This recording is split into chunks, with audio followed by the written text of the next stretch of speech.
Good evening, welcome to the talkSPORT Darts YouTube channel. Mark Wilson, Paul Nicholson and Chris Mason with you, reviewing the final four first round games and looking ahead to the second round action that gets underway on Tuesday Night Live from the Winter Gardens, Blackpool.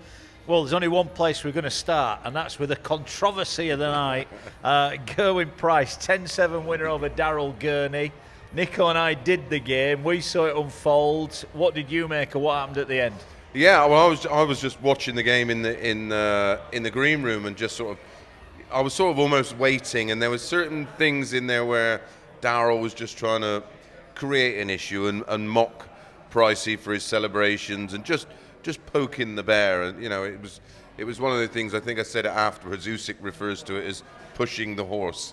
Well, he was poking the bear and pushing the horse, and I'm not actually quite sure what kind of reaction or response he expected from Gezi at the end, because if you want to play that game and create that atmosphere, that toxic type atmosphere that he seems to like to play under, you're going to get the reaction that you should get. Was it disrespectful?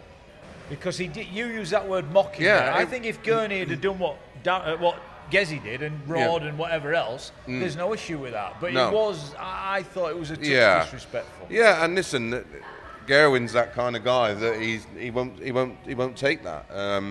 And why should he? And it's almost like when you get that situation, then you want to play the victim, like, oh, what have I done?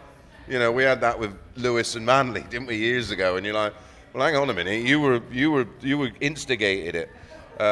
But away from that, what a wonderful game of darts that was. A real great contest.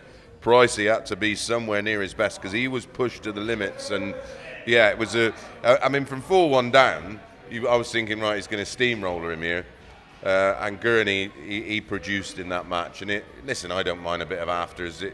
I'd rather see that than kissing and cuddling, going, great game of darts and, good luck. It was, it's sport. It should be passionate and it should mean something. Gezi was upset. We spoke to him after. He didn't want to speak about Daryl Gurney. Can you understand that? Yeah, absolutely. I think he wants to focus on the fact that he wants to win the tournament. And he's come through a really difficult first round match for two reasons. One, it was icy, no pun intended. But Daryl did play well in the second session to cause problems for Gezi. My two bits with this one is that Daryl was doing his best to ruffle Gerwyn Price, and this is not new in this sport. Like Chris mentioned, we can talk about loads of different examples, but the one thing I picked up on is there's an etiquette within this sport that some people break and some people like to adhere to, and I think the one thing that we all like to adhere to is that you don't walk across someone's line when they're facing the board. Daryl did that.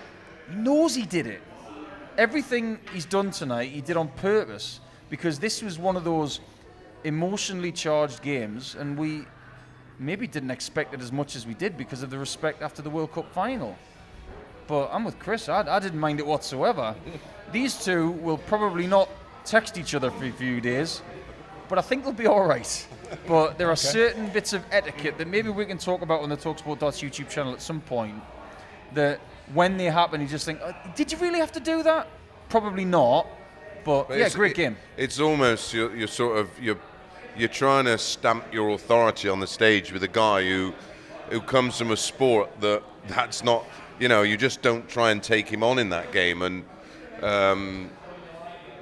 it just amuses me that I see this so often, that the instigator wants to play the victim and go, what's wrong with him?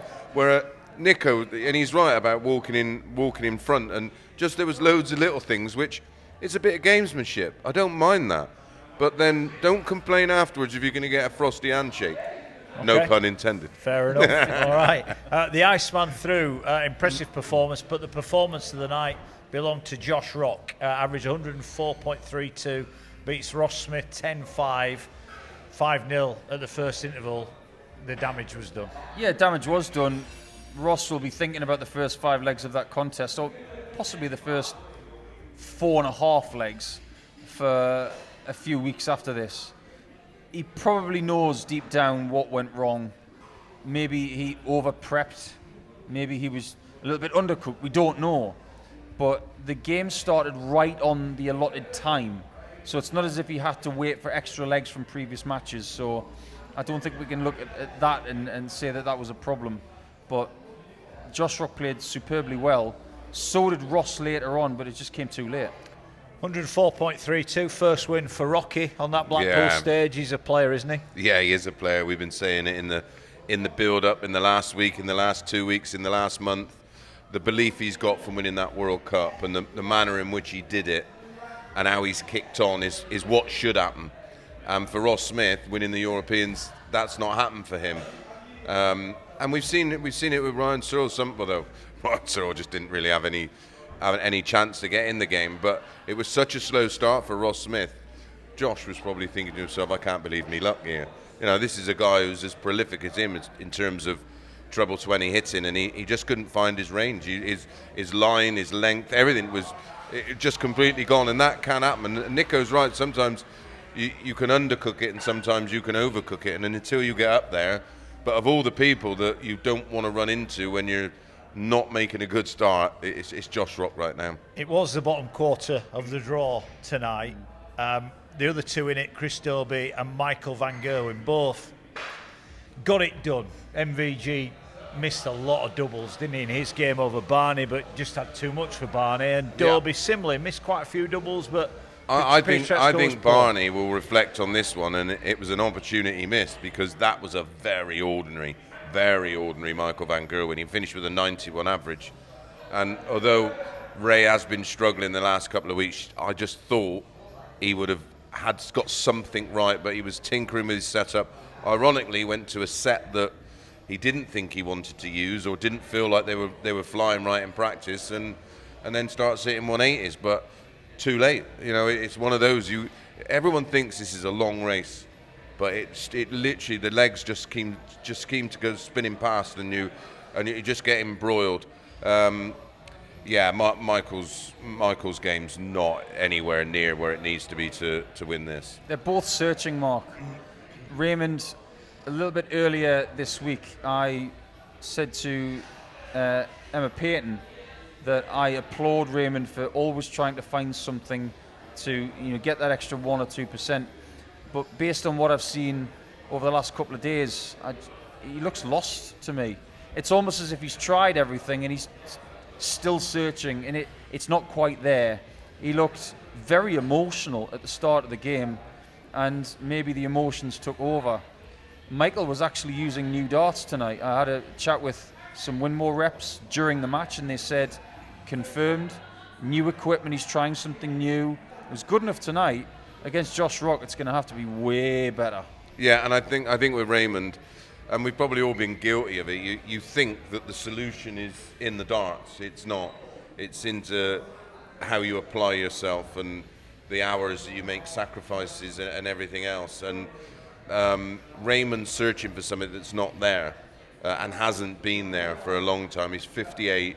He's got diabetes. That will have its own effects on the biomechanics of the body, and certainly the throwing arm, your ability to see, focus, concentrate, your energy levels.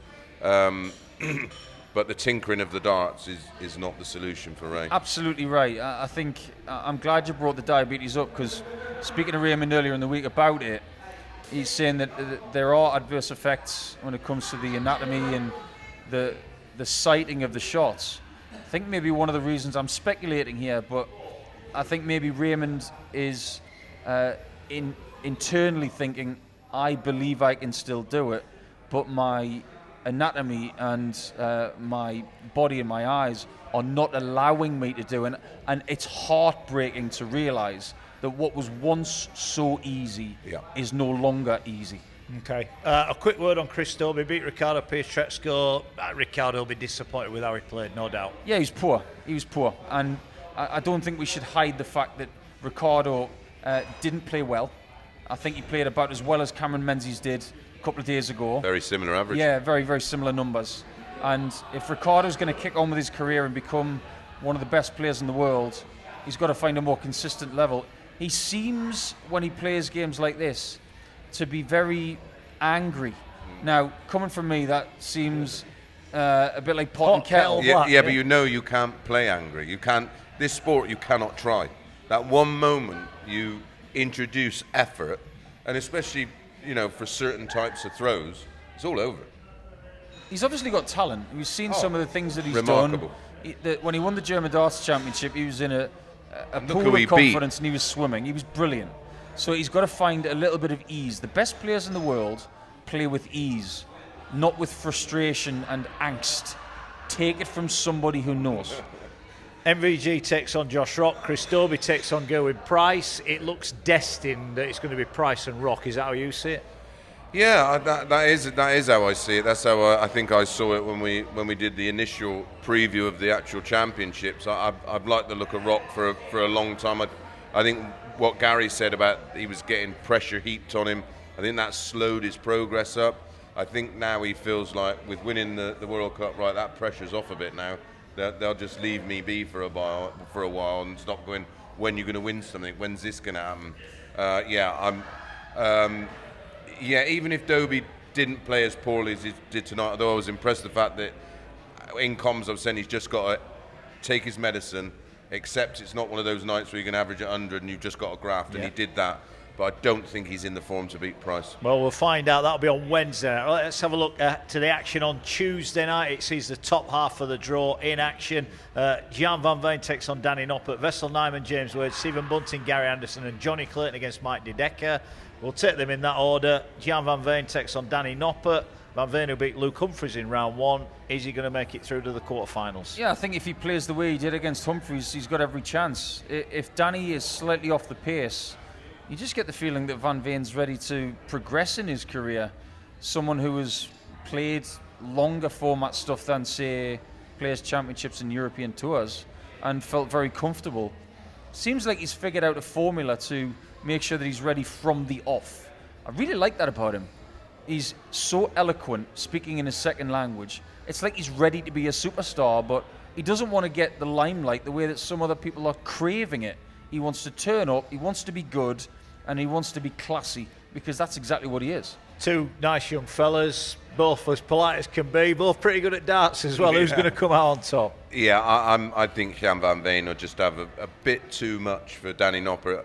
I think it's going to be a close game. I don't think there'll be a lot between them by the time we eventually find a winner. But yeah, I like the look of Van Veen, and I'm with Nico. He's just starting to work things out, and he's doing it his way, and he's doing it the right way. Yeah, okay. Second up, Wessel Nijman, winner on debut, knocked out Nathan Aspinall with a ton-plus average, played really well.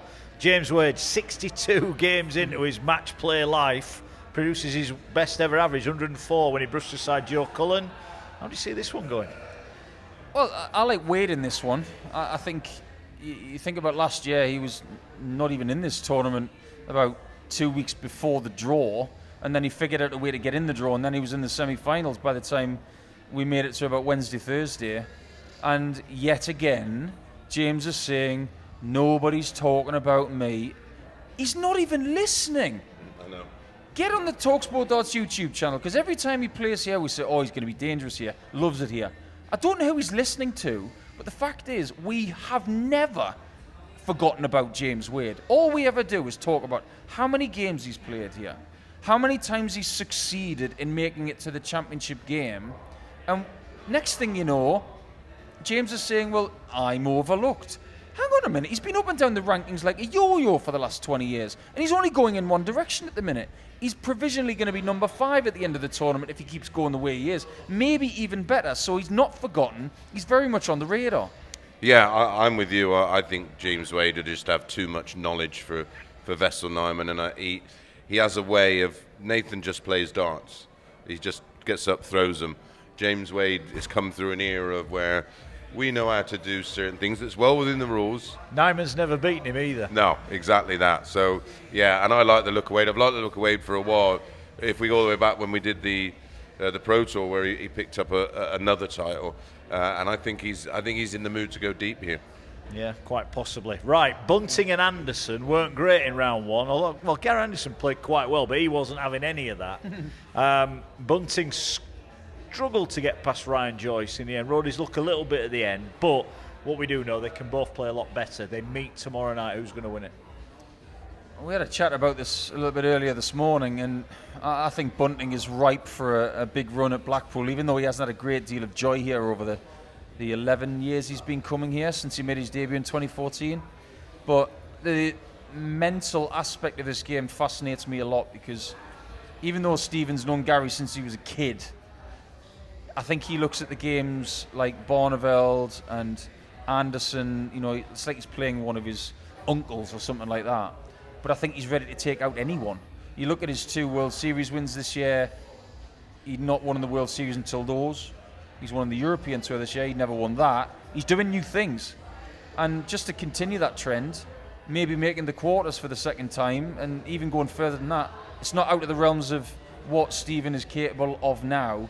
I think Bunting wins, and I think it's going to be close. I can see this going extra legs, and I've got it maybe 13-11 to Bunting. Yeah, the dynamics post-game from both players. Bunty was quite happy with his exactly 98 average.